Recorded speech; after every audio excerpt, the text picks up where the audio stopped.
Professor Imani Perry, what's the structure of your newest book, Breathe? Well, there are three sections: fear, fly, and fortune. And it's an epistolary work. It's a letter. It's a series of letters to my sons. But of course, it's also a letter to the larger world, both about, the reality of the terror and anxiety and worry that comes along with being the parent of Black children, and particularly Black boys in the United States at this moment.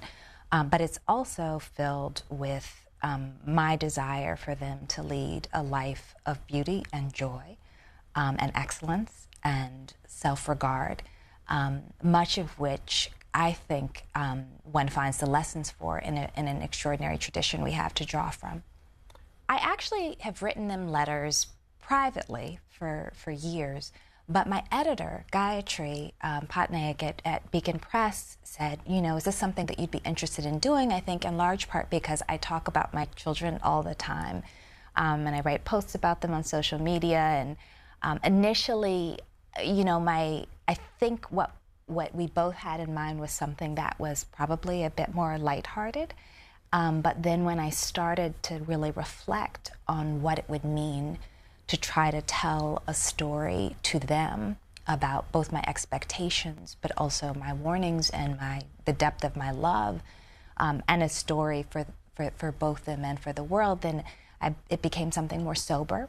And I reached into the archive that I had in my mind of the works that for me did that, and tried to have a conversation both with the past and the present and for their futures. There is, it's certainly the book that came out most quickly. I mean, it did sort of flow out of me. My previous work was a foundation for it, and I wrote most of it while we were all in Japan, where I was working for this summer. And so there was a way in which that provided a space of contemplation and retreat that allowed it to flow forth. But it's also the case that the conversations in the book are the conversations that we have all the time. And so to craft those conversations, to craft that message, of course, took time, but there is something that sort of just flowed forth. And it has, to a certain extent, some of the emotional energy, I think, of this task, which is kind of breathless and beautiful and exciting. I mean, stewarding children's lives is just like that, right? It's so interesting because, as many people guess, there's a reference there to Eric Garner's statement, "I can't breathe." But there's also a reference to, one of the things I was thinking about is that the city that I was born in, Birmingham, Alabama, had the worst air quality in the nation in the year I was born. And I was thinking about the prevalence of asthma and environmental racism and the way that it makes it very hard to breathe, actually. And then I was, thinking about the kind of holding one's breath in moments of deep anxiety around the threat of violent moments of racial injustice. And also, in part because it's connected to my first book, which was on hip-hop, I came of age with an art form that is largely about breath control. I mean, the extraordinary skill of rappers that often goes unnoticed is that to say all of those words requires a management of the breath, right? So I want them to breathe, of course, in the sense of having, taking in what they need to survive and flourish, but also managing the breath, right? Navigating the difficult moments, which is what it means to get out sort of 16 bars with barely catching a breath. So it was a powerful metaphor for me. Well, the fear part, and I should say that that structure comes both from Richard Wright's Native Son and Ta-Nehisi Coates' Between the World and Me. I mean, there's a modification that I'll talk about. The fear part, I think, in some ways is self-evident, right? The fear of the ravages of racism, whether that be the harrowing incidents that we have been seeing on video for several years, but have been throughout American history, right, of the killing of unarmed black people, often by police officers, without any process, without just cause, right, for the most minor of infractions, or none at all. So there's that part of the fear, but the fear at large, the ways in which inequality can delimit your opportunities, but also get in your head, right? Those kinds of fears are, without question, ever present, and part of the task of parenting for me is to attempt to navigate around those fears with the recognition that tomorrow it really isn't promised, right, every day. And so you have to both attempt to navigate, but you also cannot be completely overwhelmed by the fear, otherwise you won't live, right? So you have to deal with the reality that tragedy and disaster are possible. And then fly is in some ways an invocation of Toni Morrison.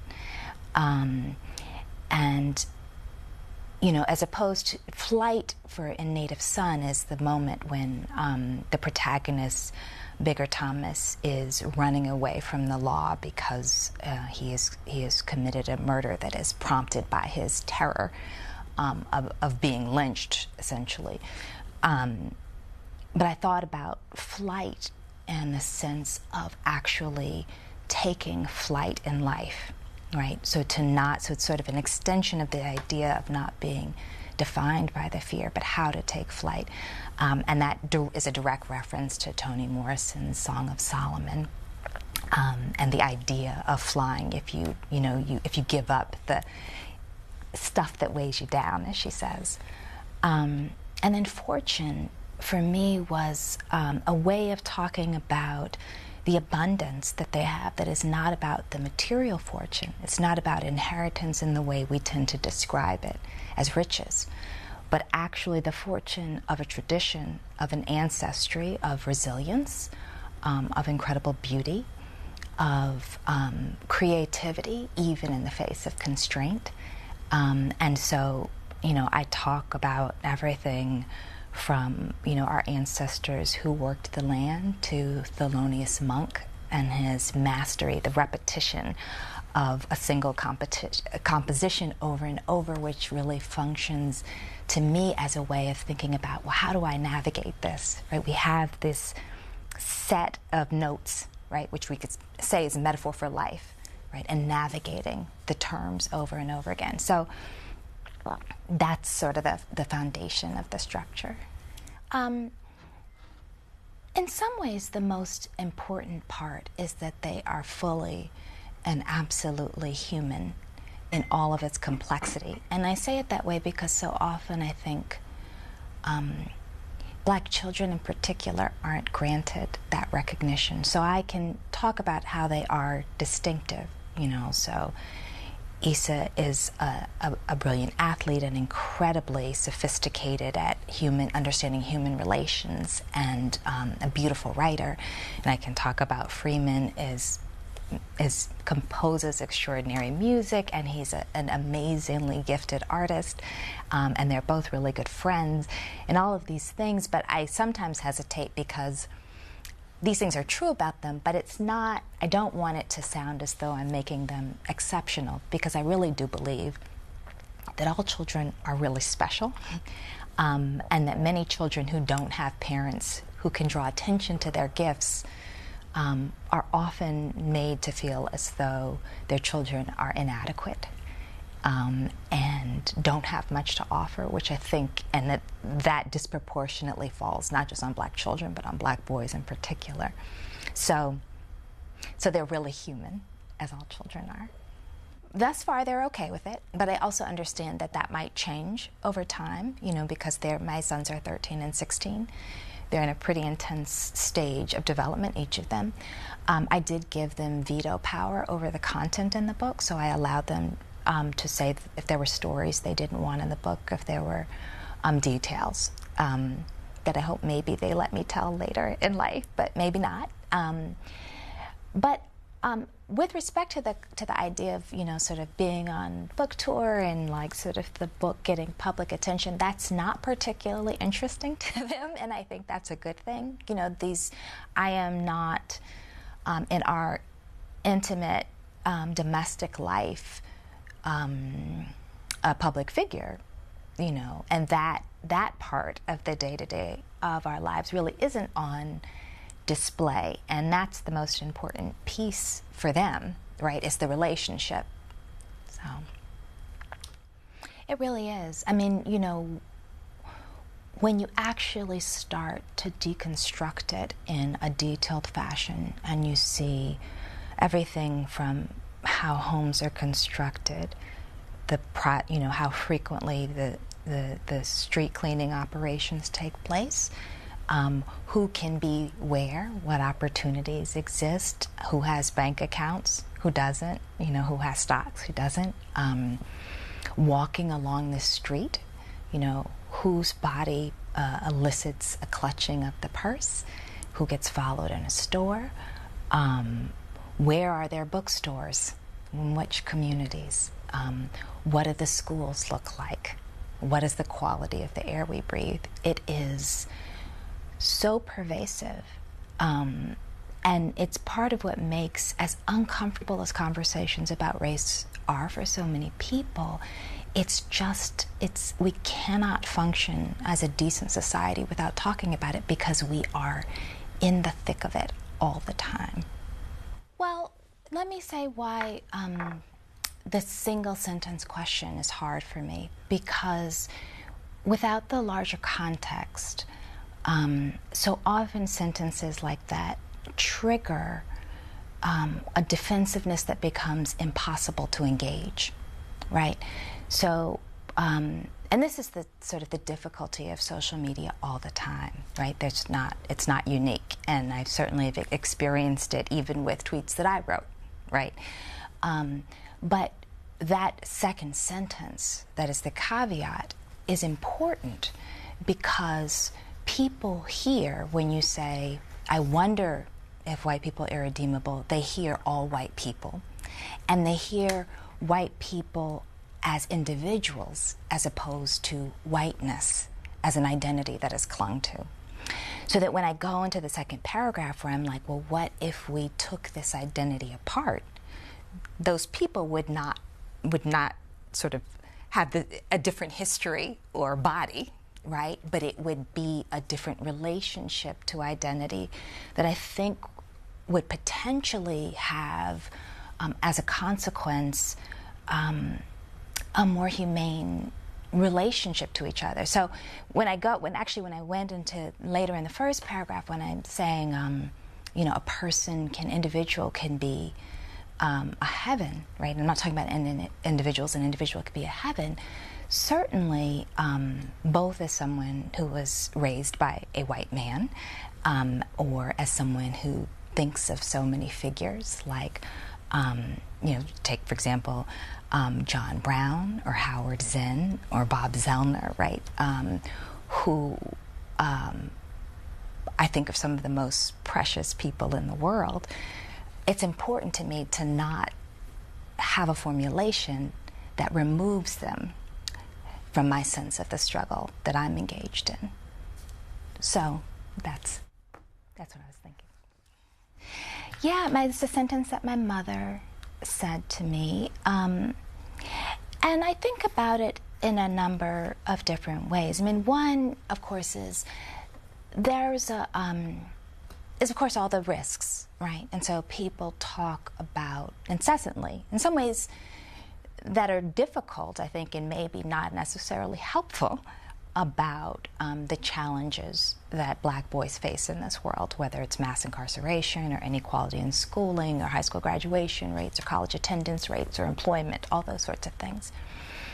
I think about it differently. I think about it, I mean, all of those things are true, but I think about the simultaneity of wanting to raise my children who are identified as black boys that in a way that doesn't delimit their imaginations, their sense of possibility, that allows them to understand the facts of racial inequality, that keeps them from thinking that they are superior to people because they are relatively privileged vis-a-vis other black people, but also vis-a-vis other people generally, and also that keeps them away from seeking patriarchy or dominance in this society that values those things highly, so that even though those things are more elusive for black men to attain, we have a society that values that. And so part of the task is also raising them, for me, to not value that, but to value their characters and their sensitivity and their complexity and other people around them, irrespective of what walk of life they come from. So all that is a special calling, because the lessons about what it means to be a man are across the board, oftentimes entail things that are not so good. And then the lessons of what blackness is oftentimes not so good unless you counter both of those things with a story that I think is more accurate, but also much more loving and gives them a much greater capacity to be fully human. So not really, which is interesting. I mean, in some ways this is a departure for me. It is the spirit with which I teach. And certainly I teach the work of Toni Morrison, and I've taught the work of Richard Wright. But I tend to, teach, much more sort of fact-driven and material-driven, as opposed to the kind of emotional register. But I do think of teaching itself as a kind of calling. So it is important to bring to that one sense of, values and humanity and justice and love to the students, even though we're supposed to be, I guess, somewhat dispassionate. When I graduated from college, I was 21 years old, and I was just completely in love with the life of the mind and ideas, and I didn't want to choose, and I sort of wanted to do everything. And I said, well, I'll apply to both graduate school and law school, and then I did 2 years of graduate school and took my orals, and then I did my first year of law school. So it was sort of a frenzied pace, but it was beautiful. It was amazing for me. I loved it. I learned so much, and every day I was being nurtured by all of these generations of people who came before me and helped me understand the world. That song is Lift Every Voice and Sing, the song that was known as the Negro National Anthem and then the Black National Anthem after the 1970s. And it is the song that I describe as Black America's most precious song. And that clip of Rosa Parks, who of course is an Alabama woman, and Jesse Norman, who's recently departed, is incredibly moving. Yes, they are the author and the composer. They were brothers who were born in Jacksonville, Florida, Renaissance men, and of course, as back in the day they were called race men, people who saw every achievement that they had as being in service of the race.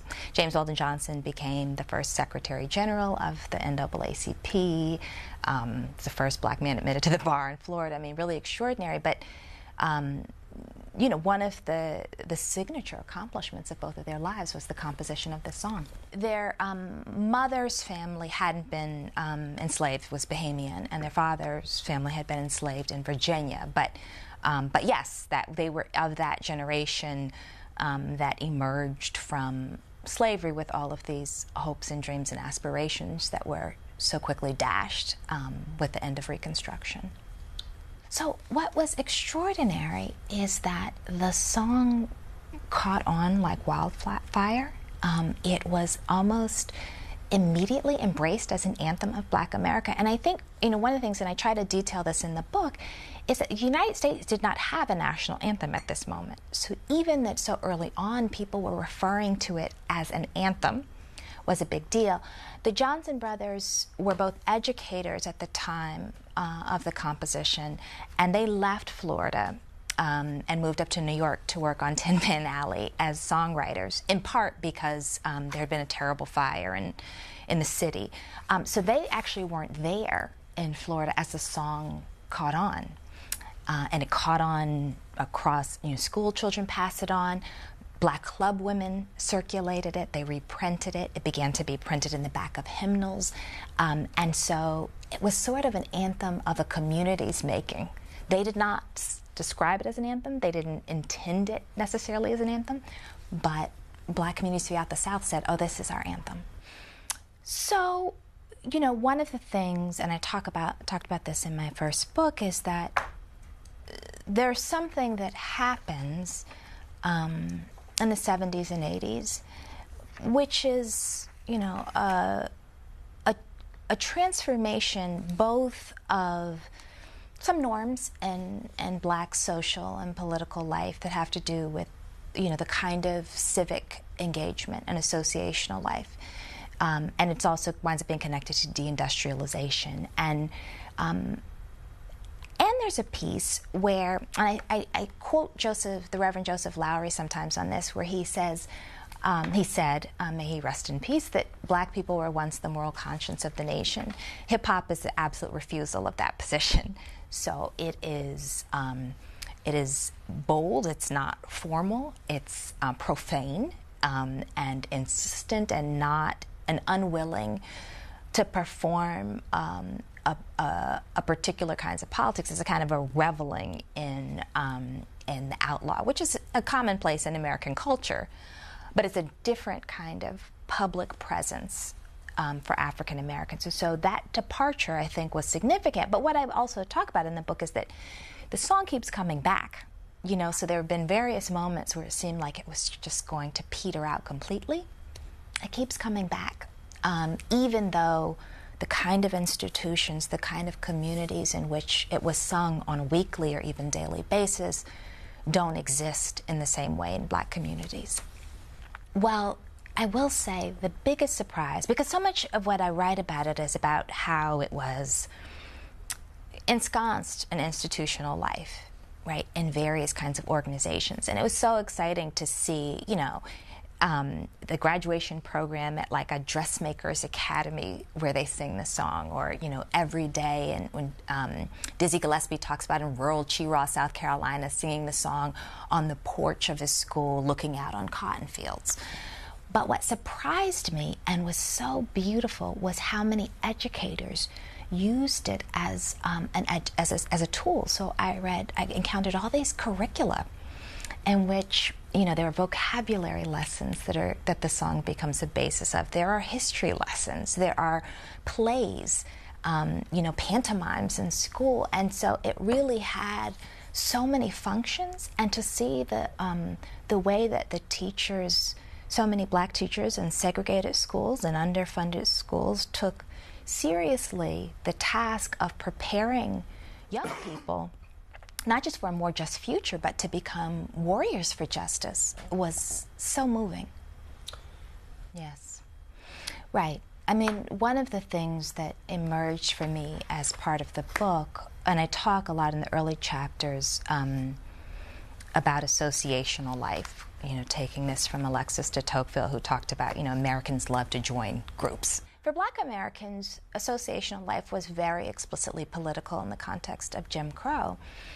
So people would belong to like 10 or 12 separate different organizations and have commitments to them over a lifetime.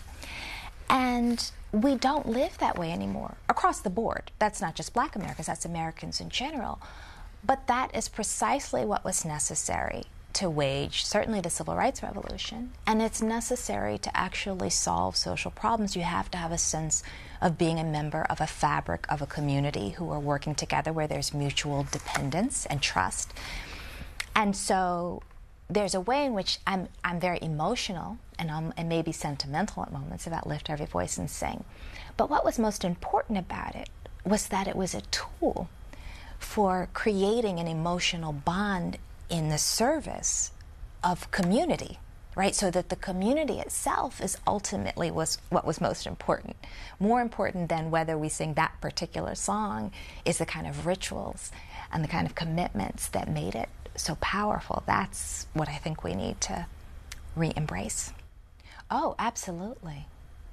Right, because, I mean, in so many ways, both of them took the beauty of vernacular language and crafted it, and then made decisions to tell stories that were pointed, that often had a political content, and resonated deeply, or pleasurable to listen to engage with. I mean, now they are different kinds of political subjects. Langston Hughes was very overtly an activist, an organizer, but their relationship to Black language, both in the U.S. and also throughout the diaspora, and the desire to understand that as a foundation for the production of art, yes, absolutely directly connected. So, because part of what I talk about in the book is, of course, the process by which it became the most popular form of music and in the country, and had an audience that expanded beyond its initial core audience and produced, and there's a great deal of wealth that has been produced through hip-hop. But there's something I talked about as also there's something prophetic about it, because there was from the very beginning an exposition and an elucidation of what post-industrial life in urban centers in the United States was like, and in all of its complexity, right? It's not, as I was saying before, it's not, just this. It's not an encomium to the hood. Hip hop is not. It's an exposition of it. It's an exploration of it. It's the word for a rapper that is sort of more organic to hip hop. It so initially comes from Master of Ceremonies, which is a pretty common place, but then and others spell it E-M-C-E-E, right? And so actually make it phonetic. But this idea that there's a relationship between the rapper and the DJ, and then subsequently the producer, right, was really important. It's MCs are rappers. It's a kind of internal to hip hop way of describing that role. And I was interested really in also what made an MC good, right? So not just the music as a reflection of a moment in history or conditions in certain communities, but what did the art consist of? Right? So the MC then became really important because I was doing kind of a literary analysis of MCing. Yes. Right, so this, there is, and I should say, before I go into this, hip-hop has changed a great deal since 2004, although I do think that there are aspects of the book that are still describe the form at present in meaningful ways. But that there is a very overt play with the imagery of Black people as thugs, as hip-hop, Tupac embraced the idea of thug life, right? Of the criminalization of Black people, the sense of the very long history of American stereotyping of Black people as both prone to criminality and excess and gangsterism and violence. And hip-hop has engaged that satirically, critically, played into it, has really sort of played with that social reality throughout. I'm not a Black nationalist. I'm far left. Nationalism takes on many different faces. There are certainly conservative brands of Black nationalism that politically are actually quite aligned in many ways to political conservatism, right? So if we take an organization like the Nation of Islam, which is politically quite conservative, although advocates Black nationalism, and then there's the version of Black nationalism that you'd see in an organization like the Black Panther Party or the Student Nonviolent Coordinating Committee, which are about sort of revolutionary socialism, where third world politics, anti-colonialism, that saw themselves as identified and allied with colonized people across the world historically. So So I don't. So I should say that that the single term actually doesn't mean much without the larger context. I don't, but I will say this, I disagree with the caller that they are equivalent, because certainly people trying to find a way of developing a sense of control and autonomy over communities that they live in after a long history of colonialism and enslavement and domination is not the same as celebrating the history. But that's not a designation that I would subscribe to. I identify as both someone who believes in democracy and a socialist, because I believe that I'm against economic exploitation. I believe everybody should have access to safe environments, clean water, good schools, a living wage, health care. I believe in this extraordinarily wealthy country, that we shouldn't have children who are poor. We shouldn't have people living on the street. I don't think that the narrative that the consequences of economic vulnerability are just the consequences and we should be okay with them. I don't think that's a decent way to organize society. And I don't think people are poor because they're deficient overwhelmingly. They're poor because they're exploited or have a lack of opportunity. And so that's what I believe. And so the question, in as much as I write and think about race, it's never separate from the larger questions of the distribution of suffering in our society. It's an example of how the society has been organized in a way to distribute suffering and opportunity and wealth unjustly. But my objective is not for Black people to become those who dominate, right? I mean, that's not, the idea for me is to become free of systems of domination, to have a real, robust, thorough democracy, which is only possible if you have a decent quality of life for all people in the society. So my childhood was in some ways very conventional, in some ways very unconventional. So I was born in Alabama, 9 years and a few years away from the 16th Street bombing, to a family of strivers and also very solidly Black Southern working class culturally. And then I was raised by my mother, who's an intellectual, the most cerebral person I've ever met in my life. My grandmother, who was a domestic and worked in the hospital and was the most resourceful and without question one of the most brilliant people I've ever known, sent 12 children to college. And my father, who was my adoptive father, who was my mother's partner, who was a Jewish man from Brooklyn, who was a communist and an activist and an early person who's worked against mass incarceration. We moved to Cambridge, Massachusetts when I was 5, and that's when Cambridge was bohemian and artistic and intellectual and all those things. But it was also right after the busing crisis in Boston. And so the shadow of the most difficult moments, some of the most difficult moments when it came to race in the country, was always on my shoulder. So I was between those places and also Chicago, where my dad moved, and always in circles of, scholars and intellectuals from all over the world, and activists also. So I moved around a lot. I was in a lot of different worlds from a very young age. I was always in a book. I was a voracious reader, although something I always mention, I also watched a lot of TV. And I mention that because people think, oh, if your kid's in front of screens, things are going to be terrible. I loved reading. I would read all day. I also loved watching television as a child. So it is what it is. Well, I am so appreciative for your words of encouragement. I mean, one of the things that has been so profound in my life, and I think it's worth mentioning in public frequently, is that older Black people have offered me the most, generations older than me, the most consistent support and encouragement.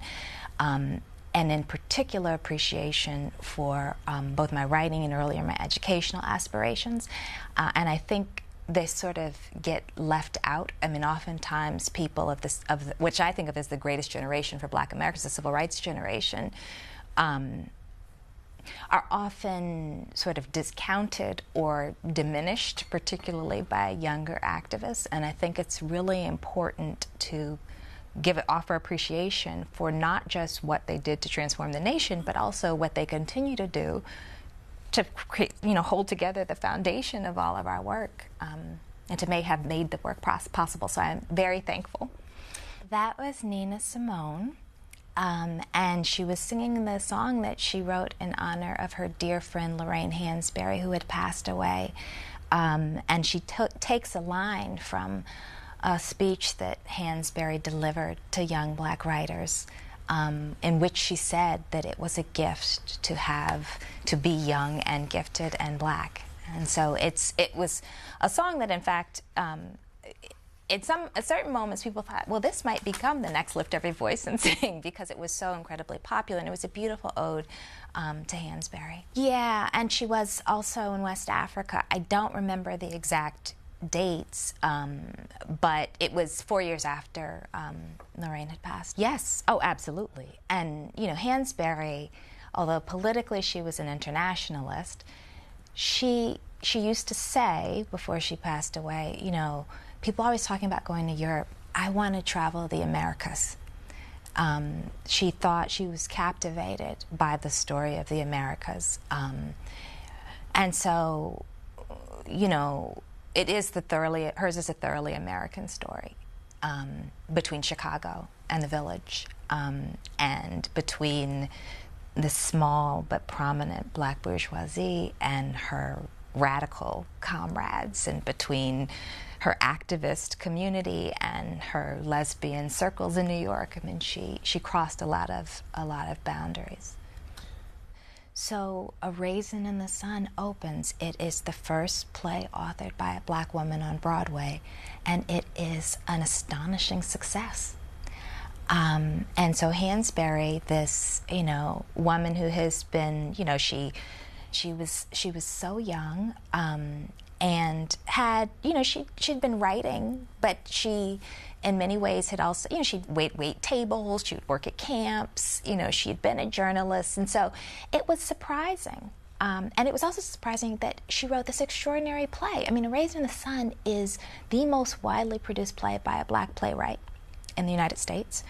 It has constant revivals, and actually she hadn't yet turned 30 when the play went up. I mean, she was 29, and so it was phenomenal, and it was also hard. It was hard for her. She does have her cousin Gail Hansberry. I mean, she has various relatives living, but her cousin Gail Hansberry, who lives in Washington D.C., who I met, and we shared tears. And her best friend from childhood lives in New York. But I actually talked to them after I finished the book. Her papers are at the Schomburg Center for Research in Black Culture in Harlem. And the archivists tease me because they say I sort of moved in, because what I would do is I'd take my kids to school and then I would drive to Harlem. I live in Philadelphia, not Princeton, so it was a little bit longer drive. And I would stay in the stacks as long as I could, in the papers. And then I'd drive home to pick up my kids from school and then go and come back the next day. And, it's an extraordinary collection. And I could use other archives, too. So I could see the letters Langston Hughes had written her there. I could see James Baldwin's letters to her and back and forth there. Yes, he was a close friend of her. I mean, she's at the crossroads of all these people. James Baldwin was a close friend of hers, Nina Simone, Langston Hughes was a mentor, W.E.B. Du Bois was a mentor, Paul Robeson was a mentor. Yeah, and as she was dying, she wrote him an extraordinary obituary, just absolutely beautiful, that talked about his significance for Black people writ large, not just as a scholar, but as a sort of important social and political force. As she's dying, right? So, he dies in 63, she dies in 65 at the very beginning of the year. So, something like heartbreakingly poetic about that relationship. Thanks, Robert. Black formalism is a term that I actually use in May We Forever Stand, and I used it to distinguish between a concept that has gotten a lot of currency and that is really important to talk about, which is the politics of respectability, which is basically the idea of a tradition of Black people performing certain forms of sort of respectability in order to make the argument for full membership in the society, that if we are respectable, then therefore we might be embraced. Formalism, Black formalism, is distinct because it is not actually to make an argument to the larger society. It was a form of self-regard and ritual.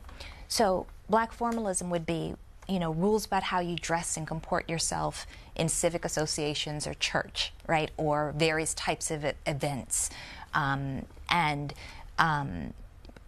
that was particularly potent when, the vast majority of Black people were agricultural laborers, right, but continued.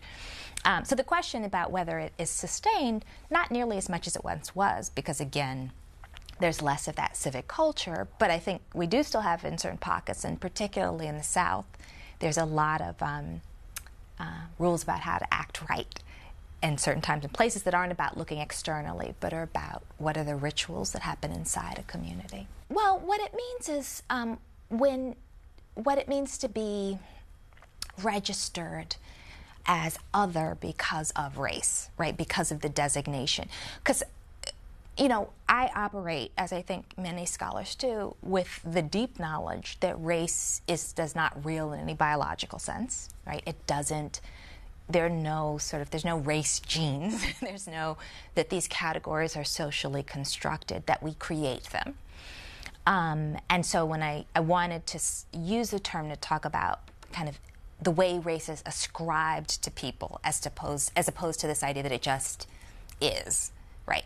Even though the fact that it is ascribed is incredibly powerful, right, and it shapes so much of our lives, it's something that is placed upon us by us, as opposed to something that just is. And I think sometimes that's confusing because people say, well, people look differently, right? But we don't have to make a meaning of that necessarily. Race is the making of meaning, not just of the way different ways people look, but their genealogy, right?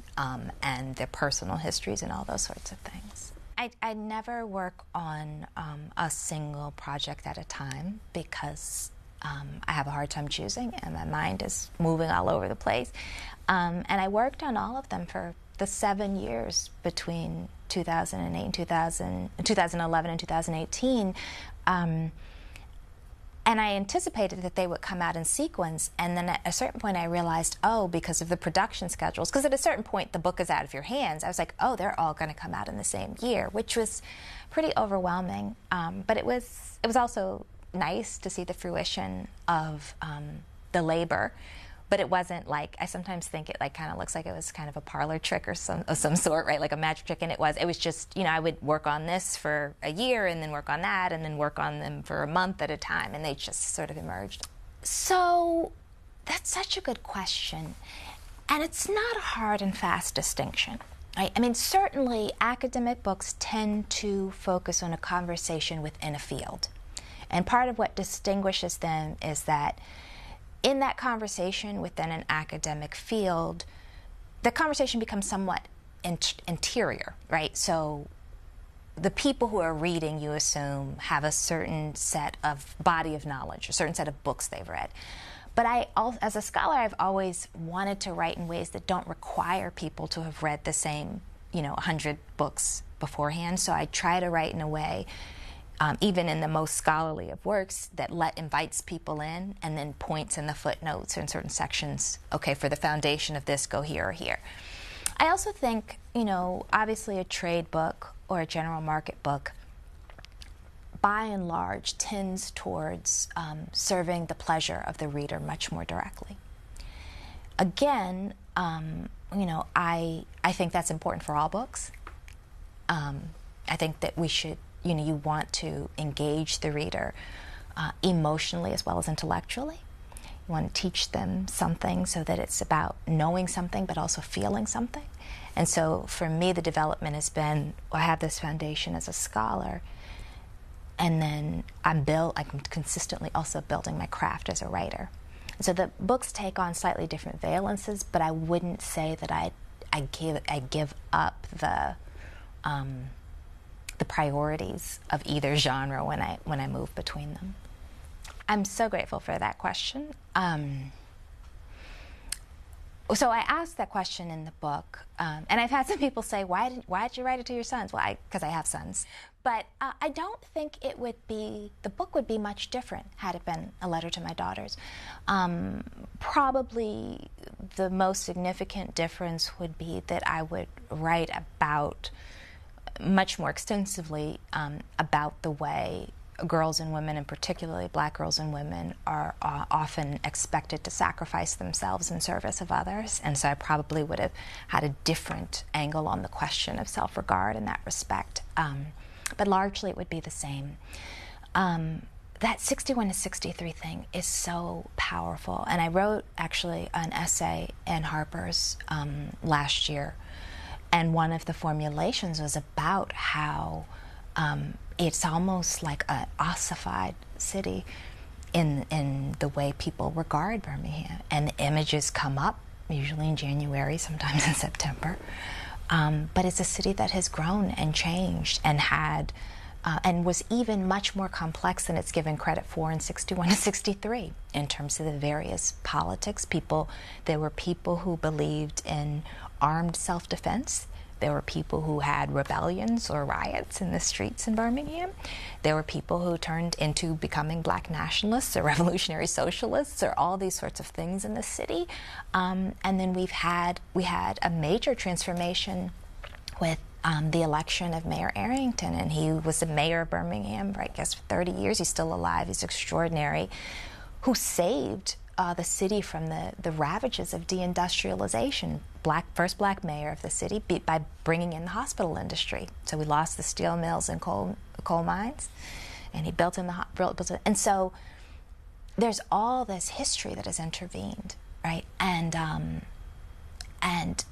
there's, in general, an erasure of the urban South in the society, but also a sense in which these places, I mean, similar to Angela Davis, who's a native of Birmingham also, right? We see the picture of her with the afro in the 1970s, and she's a living, breathing person who has had a long history of extraordinary scholarly accomplishment. So similarly, I do think, I don't know the why necessarily, but I do take as part of my task is to kind of unfreeze that place. Oh, they're unique, and they are hallowed ground. I mean, so I think we can cherish and embrace history and also acknowledge that life continues to happen in and around it. So one of the stories I tell is about, we went to a reunion of SNCC's Freedom Summer in Mississippi, and so there are all these, veterans of the movement or current organizers. It was a beautiful intergenerational event, and there was also prison labor on the campus where we gathered at Tougaloo, and it was this reminder that, you have this extraordinary history, and yet the struggle continues because the prison labor looked like all the organizers, right? In the group, and many of the organizers who were working on voting rights and economic justice then are working on mass incarceration or educational inequality now. I mean, there's a continuum, and so I guess that's what I mean. It's important to cherish history, but not to treat it as something frozen, and certainly not places as frozen.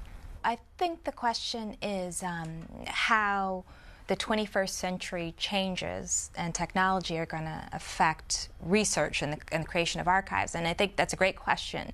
And it's not one that has we haven't completely explored it, those of us who think about it, but certainly there's a couple of different potentially challenging forces. And one is both the quantity and the fungibility of materials. And by that I mean, so we take, for example, exponentially more photos than we did in previous generations. We have constant communication A lot of it is imprinted. When we lose a device, we may lose all of that, so it's not as though when you have letters that you keep in a folder or letters that you keep in. So it's both, the archives are both too big and too small, or at least too vulnerable. And so I think this is a real question. I think what it suggests is that people we have to be increasingly deliberate about what we preserve, and probably should be preserving a great deal more in physical form and not just in digital form, because as platforms change, it's unclear how many translations are going to be possible, and weeding through them and collecting them and making decisions about what goes into an archive, what counts. And also, I will say this, sometimes things that look like they include everything are deceptive. So, for example, if you ever Google something that happened and then you can't find it on Google, you're reminded that even with incredible abundance, not everything is there. And so that's also a question for historians too, because if you think you have a full archive, you in fact may not. Thank you so much for that question, or series of questions, which are really thought-provoking. So let me say this. I certainly, as an individual, could not answer the question of how we get past the way the idea of what whiteness means hinges upon exclusion and notions of superiority, and notions of greater depth of humanity. But I do think that there's a huge body of work that we need to peruse and pursue and grapple with. And one of the challenges, and I think this is similar to the question of patriarchy, right? One of the challenges is we spend our entire lives being taught to value certain things and to think in particular ways. And as Americans, one piece of that is we invest deeply in mythologies of the nation. We invest deeply in the idea that we are, as individuals, innocent, and that is what makes you virtuous. And that combination is really difficult if we're trying to address inequality, because the immediate response to the fact of inequality becomes defensiveness, because you have to be innocent to be virtuous, as opposed to what I think the truth is grappling with issues is what makes you virtuous, right? Challenging oneself is a source of virtue. And the mythology of what it means, of the history, makes it very hard to confront the ugliness of the past. And even the mythologies of our personal histories, And so I think certainly a piece of it is those of us who take this work as our life's work have to tell the story with greater truth, with more robustness, with sensitivity and with grace, but one that doesn't lean towards myth, but leans towards, leans towards the notion that history serves us. The reason we draw certain aspects out of our history is because we want to build the good society. And so to do that, we have to think about how to tell history in a way that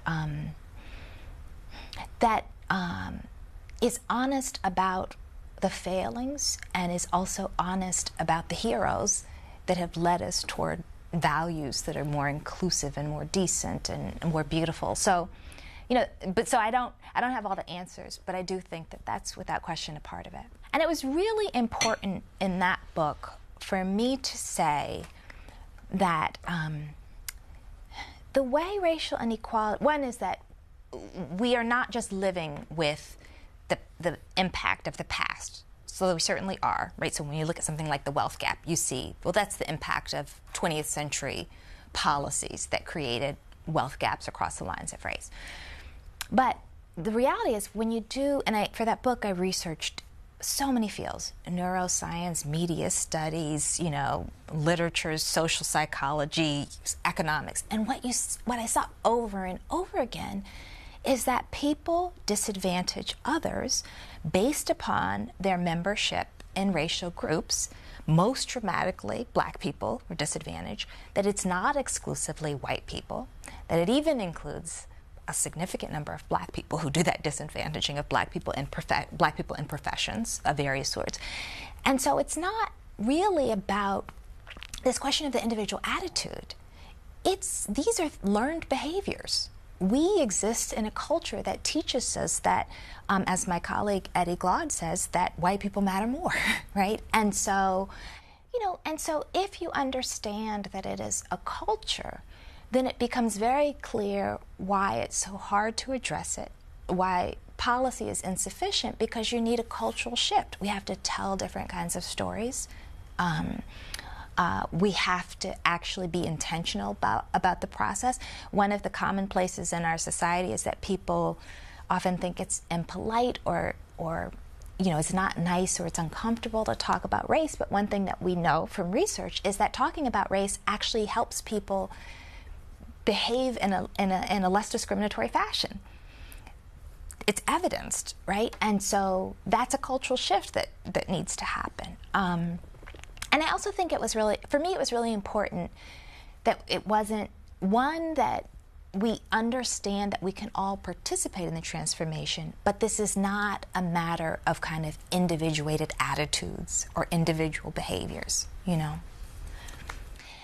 that's a hard question to answer.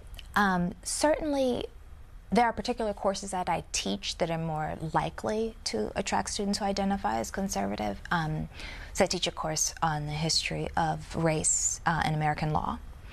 And so the conversations tend much more likely to go across the political spectrum. I do think that African American studies tends to be a self-selected group, tends towards more sort of liberal to left. But one of the things that I think people are not aware of is that across the self-identified political spectrum, people hold very conservative ideas about race. So it's not as though the process of kind of educating and sort of demythologizing doesn't happen even if I have a classroom that's full of self-described liberals, right? So there are people who, by virtue of their sense of like sympathy or kind of niceness, might identify as a liberal and yet hold very conservative ideas about race or very stereotypical ideas about people based upon racial groups.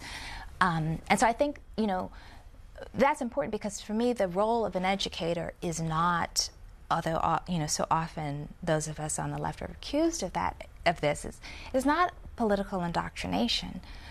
My objective as an educator is to teach people a history and a range of ideas based in fact and episode and event and some tools for interpretation.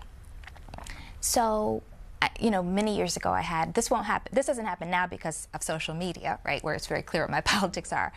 Because I do think, I take it there, rigor is really important to me.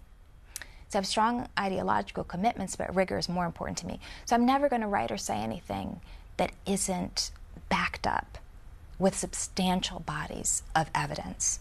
And I am also not going to function in such a way that my evidence can't be contested. Yeah, it's challenging to parse, but I think it's really important. I don't think that white people are not necessarily racist because of the history of this country or the world. I think that's it's not true, and it's not a particularly helpful formulation. I think it is very difficult to transcend the messages that are racist because of the way our history is told, and because of the way our society is organized, and because of what is obscure. I also think it's extremely important to not talk about race in such a way that becomes the only, or gender, right, the only mechanism of thinking about inequality. Educational access, disability, poverty, right, regional distinctions, all of these things are extremely important in the distribution of opportunity.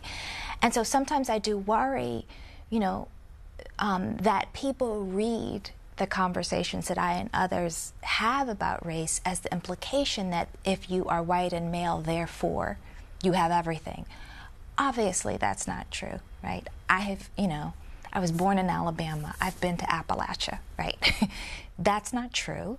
The thing that is so insidious about race is that it creates a barrier so often between white people who are suffering the same kinds of inequality that black people are, where race actually functions to disassociate, so that where white people who are poor and vulnerable think of themselves as aligned with those who are exploiting them more than the black people on the other side of the town who are also being exploited, or who are also suffering, who also don't have adequate health care, who don't have.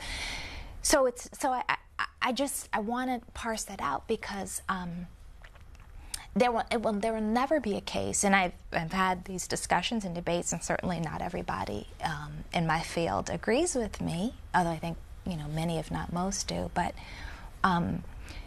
race is not everything, right? And I don't think that if one is concerned with injustice, that can ever be your only analytic. Yeah. So I'll say a couple of things in response. I appreciate the question.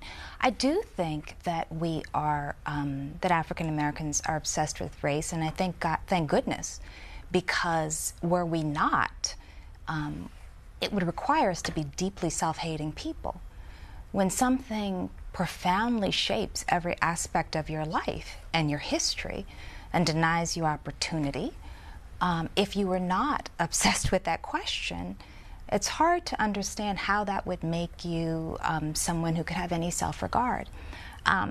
So yes, I am unapologetically obsessed with race. I think that is what is necessary to get to a more just society. I would take exception, though, to the characterization of Central America or Latin America as race-free societies. They are not. So there are places where one doesn't talk about race in the same way, but if you look at the Garifunas in Central America, black communities that are deeply marginalized, or the indigenous communities as opposed to mestizo communities, or if you look at the way in which color functions as a stratification in Brazil, in Colombia, in Puerto Rico, in the Dominican Republic.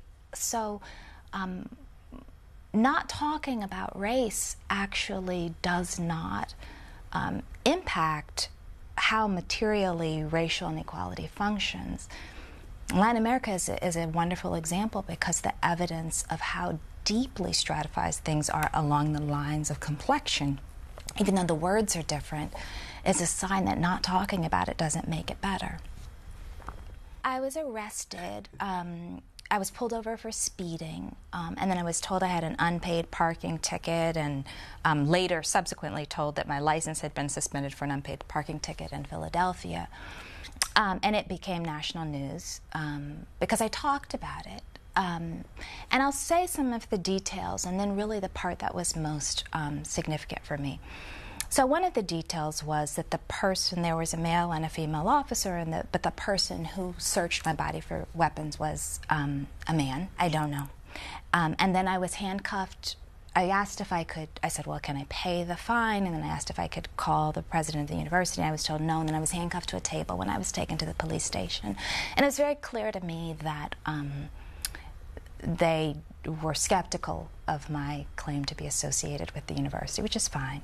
But whatever, what I learned, and I made this very clear, is that people are arrested for tickets in Princeton, something that I think is a bad policy. I don't think that the use of the police power is appropriate for that. I think fines are appropriate, right? And I said that.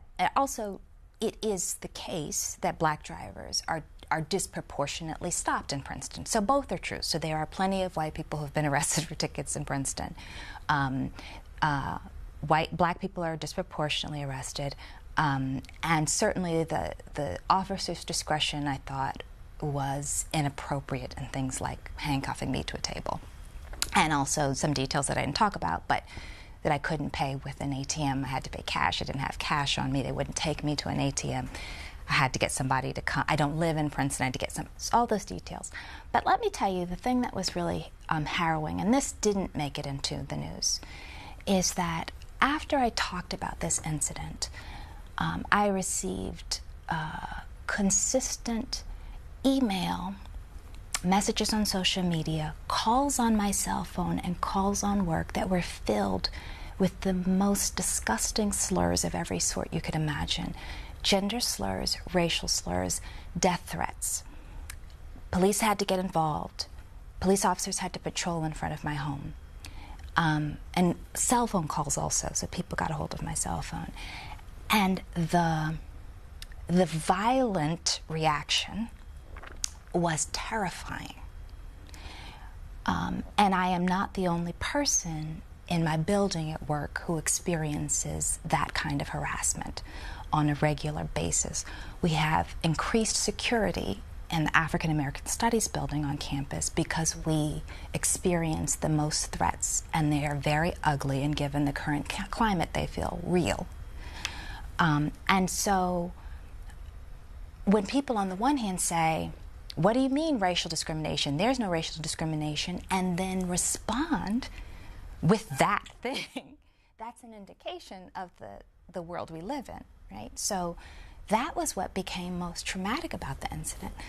At the moment of the arrest, I was terrified, of course, because Sandra Bland had just happened, and she had been killed, and it was clear it was just a traffic infraction, right? So when people respond like that's disproportionate, well, I had seen the footage of her arrest. I was terrified. You know, there's incident after incident.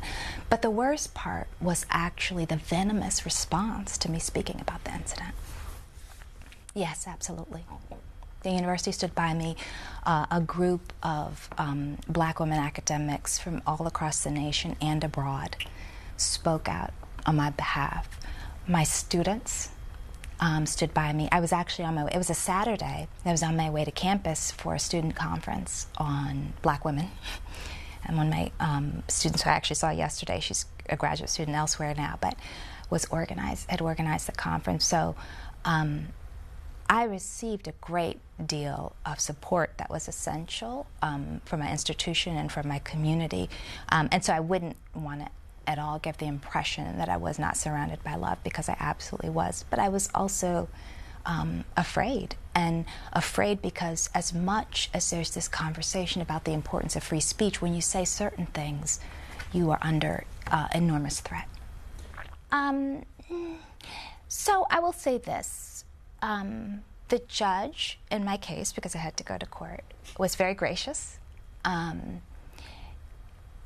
But it was remarkable, because when you walk through Princeton, you don't see that many people of color, but in the traffic court, you see lots of people of color, lots of Latinx folks, lots of black folks, lots of Asian folks, Middle Eastern Asian folks, right?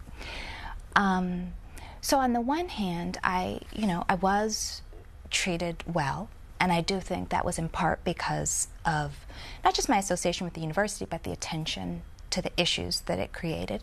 But on the other hand, in the midst of me being treated well, I was able to see evidence of inequality. So even if they had issued a personal apology, I don't know that it would have been appropriate for me to sort of embrace that, given what I see in the town. Now, there are plenty of, I should also say, I don't live in Princeton, and I have friends who live in Princeton who experience it, who are people of color, who experience it as a place where they are embraced and respected and cared for, so I don't want to characterize a town that I don't live in. These are just a set of observations. Yeah, I mean, so I think that what he's referencing is that, it's really important to note, in the midst of all these debates around the Confederate monument, that the monuments were placed, by and large, as a retaliation against Reconstruction, as opposed to coming up right after the Civil War to honor Confederate soldiers, but actually as part of the reassertion of white supremacy through Jim Crow, right? So that they had this they were a public statement that we, as white people, run the South again after the Reconstruction governments came out, and that, I was talking about this with one of my friends the other day. So the United States sort of conceives of itself as a nation that has not been defeated, but we have a region in which people think of themselves as having been defeated by the nation. And in that region, there's also the largest proportions of African Americans who are the people whose liberation the Civil War was fought over. So it's a complicated dynamic, and what has often happened is that there's almost I talk about it in my dissertation as a form of reunion, like a concession that's drawn where it's like, okay, well, we'll let you keep the South as a kind of, as a white supremacist state in exchange for sort of let's getting back together as a nation, with the cost being felt by black people in the Jim Crow era. But we have this sort of repetition of this through many of the conflicts over the Confederate monuments. I don't necessarily, I am often saying that, on the one hand, while I'm opposed to the monuments because obviously they were placed to celebrate the enslavement of my ancestors, but I also am very, very cautious about the fact that we placed disproportionate attention to those types of monuments as they exist in the South as opposed to the nation at large, right? So there was a moment when the president said, I think a couple of years ago, well, what are they going to do next? Attack George Washington? But George Washington was a slaveholder. D.C., where we are, is here because the capital is here as a concession to the South. This is not just a Southern story. And if we're going to raise the questions about monuments or what we celebrate, let's raise it broadly. Let's not just talk about the one region. Let's talk about, as a nation, how do we want, and as a wonderful friend of mine, Paul Farber, is actually doing this project in Philadelphia where he thinks about what kind of monuments do we want to have to celebrate our city or our communities. And I think those are good questions to ask everywhere. Well, I will say this. I don't like the name of the school. Because Wilson was an unapologetic racist. I think the students who organized against the name of the school and the monumentalization of Wilson did an enormous service, not just to the school but to the nation, because they started a public conversation about Wilson's real legacy. So they sort of removed the mythology and talked about his real legacy and how he took the nation backwards on issues of race, the federal government and the like. But I would say that is not number one on my issues of things that I think as an institution we collectively need to address. I wouldn't put it at the top, but I'm grateful for the conversation, and I certainly would prefer another name. I think what Devonia is probably referencing is that James Alden Johnson and others at various points suggested, as a defense of the charge, one of the criticisms of the song is like, how could, black people have a national anthem? On the one hand, you're trying to become part of the nation at large. Why do you have a separate anthem? And that's actually part of the reason why the NAACP, which has the song as its official song, does not refer to it as the Black national anthem or the Negro national anthem, because they have this history of a strong integrationist agenda. So Johnson, as defense of the criticisms of it being called anthem, said, I never said it was, the Negro national anthem. I think it would be an anthem that would be great for everybody. It doesn't mention race, and it also doesn't mention nation, right? Even though it tells the story of black life in these epic terms. So it wasn't ever in the running in a national sense, right? And that we don't get an anthem until the mid-1930s. But there have been discussions had over time that the values that are asserted in the song and the beauty of its composition are without question universal. That you could tell a particular story about the struggles of African Americans in this land and it have messages that are meaningful for everyone.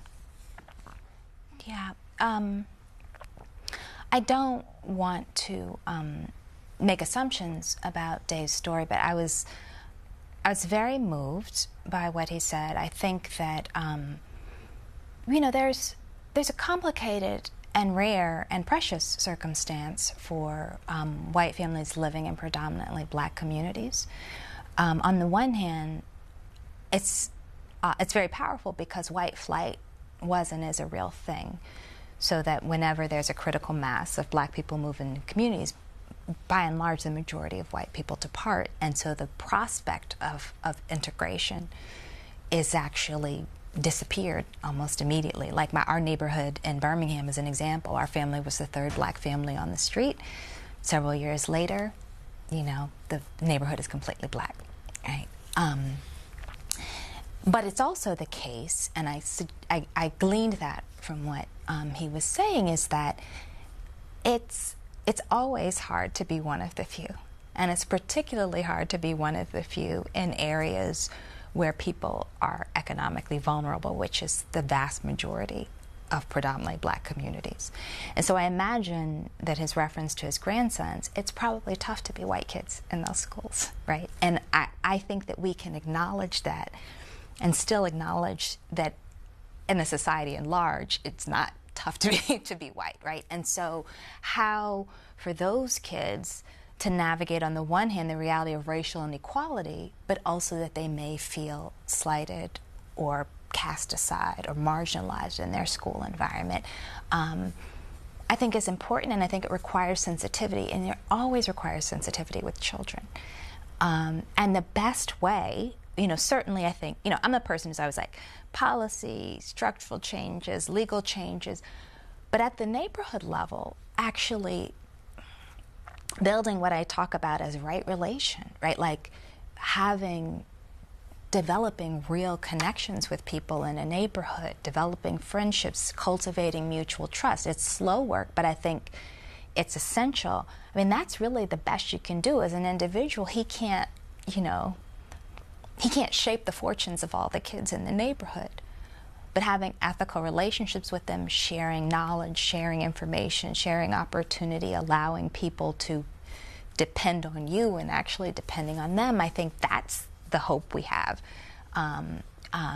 in the precious few integrated communities that we have in this nation. And so, I mean, it's part of what I write about in More Beautiful and More Terrible, is that those are actually not contradictory statements, right? Because federal policy dictated, like explicitly in the early 20th century, that neighborhoods were less creditworthy and homes were valued less simply by virtue of the proportion of black people in them, including racially mixed neighborhoods.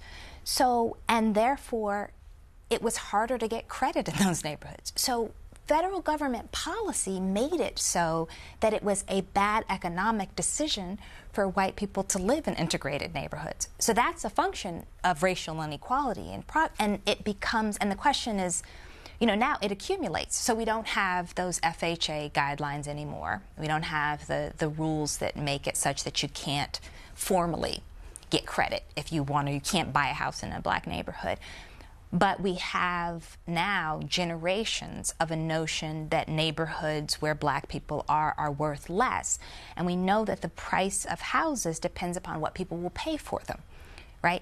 So we have a system where if the assumption is, oh, if the neighborhood has a lot of black people, it's worth less, so I would not pay that much to live there, right? So there's a perpetuation of what some sociologists call disaccumulation, right? So that the value doesn't accrue in the same way in black neighborhoods, even all other things being equal. It's also true that black neighborhoods get less services, even affluent black neighborhoods. It's harder to get a grocery store, even if you have like a solid tax base. So the consequence of all that is, because schools are funded by virtue of local taxes, is that, yes, the schools are poor, because if the schools don't have nearly as much money and nearly as much investment and nearly as many adults who can supplement the school funding, right, because of white flight, then the question that you're posing at the individual level is like, oh, well, yeah, I don't want to live there because these things are better, right? At an individual level, sure. But it's important to understand that the whole structure is a consequence of how race has functioned. And if we want to change it, it's going to require that people live in neighborhoods that they think are undesirable and contribute to them.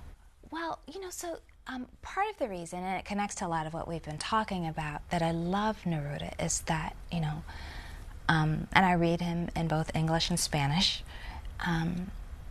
is that he has this capacity, and he feels like he's alive in my mind, to capture extraordinary beauty and love of the natural landscape, of South America, of sort of intimate passions, and also always sustain political content. Critique of the United Fruit Company, critique of the exploitation of the land, critique of various forms of domination of indigenous people, of working people, that there wasn't a sense that you had to make a choice, and that you could tell a story that resonated deeply with all your readers and also hold fast to a set of commitments to justice. And so he's a role model in many ways, and that combined with the fact that the language is just so beautiful, so lush, so filled with color and texture. So I go back to him over and over and over again. But, Neruda, I think, and, obviously I may be completely wrong on this, I'm not a professional translator, but Neruda as well as Gabriel Garcia Marquez, they both translate really well. So there are other writers who I've read in Spanish and the language doesn't work. They both work extraordinarily well in English, and that to me is also just a mastery of the craft at the level of the idea along with the language, so that you can communicate the beauty with the ideas put together even if the words don't have the same melody. Well, I spent a lot of my youth obsessed with whales and whaling, which was a little strange. But it's this epic tale of life aboard a whaling ship with all of these people, which is what the whaling industry was like. And, I grew up in Massachusetts. I spent a lot of years in Massachusetts, and it's all there. And you can still see the remnants. If you go to New Bedford, there's Cape Verdeans there, there's black people there, there's Portuguese people there, right? You can see the remnants of that history. So on this ship, the cross-section of the world is on this ship, right? Facing incredible danger, right? And a kind of megalomaniacal leader. And kind of navigating, life and death in the most kind of grueling but also poetic of circumstances. And so I just think the book is a masterpiece. So, I think, the quote is one example among many that I think people have drawn attention to, is that the standard narrative of Dr. King that we get is narrow and sort of sanitized to remove the things that were most challenging that he said, right? My sense of why Dr. King said that, and the reason that I say probably the things that I say that are most provocative is that it's actually an extraordinary moment of grace, as much as it may not feel like that. It's because it's a challenge. It's issuing a challenge to reject the dominant order of things, the dominant way of thinking, and to do so, by shaking people up, right? And it's always complicated, and I will say in my own journey, I've moved back and forth on how to do this, right? So when I wrote More Beautiful and More Terrible, I decided that I didn't want to use the word racism in the book because I wanted a word that didn't actually trigger certain things, even though, I think racism is pervasive, and I actually use it much more in my writing now because we are sort of in a sort of all gloves off moment in American history.